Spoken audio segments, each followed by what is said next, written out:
छोटे भाई की उदारता। किसी गांव में एक बूढ़ा धनी जमींदार रहता था। उसके दो बेटे थे। दौलत काफ़ी थी। उसने सोचा कि अब शायद मैं इस दुनिया में कुछ ही दिनों का मेहमान हूँ। अतः सारा धन अपने दोनों बेटों में बराबर बांट दिया।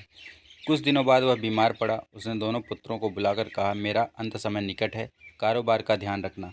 मेरी दो बातें हमेशा याद रखना। पहली, घर से जब काम पर जाना हो तो छाया में जाना और छाया में लौटना। दूसरी, जब कठिन परिस्थिति में धन की ज़रूरत पड़े तो गांव के पास वाले मंदिर की चोटी में से ले लेना, पर वहां दिल ढलने के बाद और सूर्य छिपने से पहले ही जाना।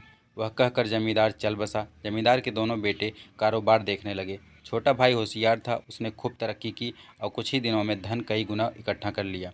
बड़ा भाई सीधा साधा मूर्ख सा था। उसका धन बढ़ने की बजाय घटता जा रहा था। वह दुखी था। दिनों दिन नुकसान ही होता। उसे पिता की दोनों बातें याद आई। उसने पहली बात पर अमल किया। घर से कारोबार के स्थान पर कनाते लगवा दी और छाया में आने जाने लगा। पर इससे कुछ भी लाभ न हुआ, बल्कि कनाते लगवाने से उसका बचा धन भी खर्च हो गया। अब उसने दूसरी बात पर भी गौर किया। पिताजी ने कहा था कि यदि धन की ज़रूरत पड़े तो मंदिर की चोटी से ले लेना। वह ठीक समय पर मंदिर के पास गया, पर बहुत देर तक सोचता ही रह गया कि मंदिर की चोटी में धन कहाँ से आया। वह निराश होकर घर लौट आया। छोटा भाई चतुर था, पर दिल का उदार था। वह बड़े भाई की परेशानी को समझ रहा था। वह उसके पास गया, बोला, पिताजी ने जो बातें कही थी उन्हीं में तुम्हारी सारी समस्या का समाधान छुपा है।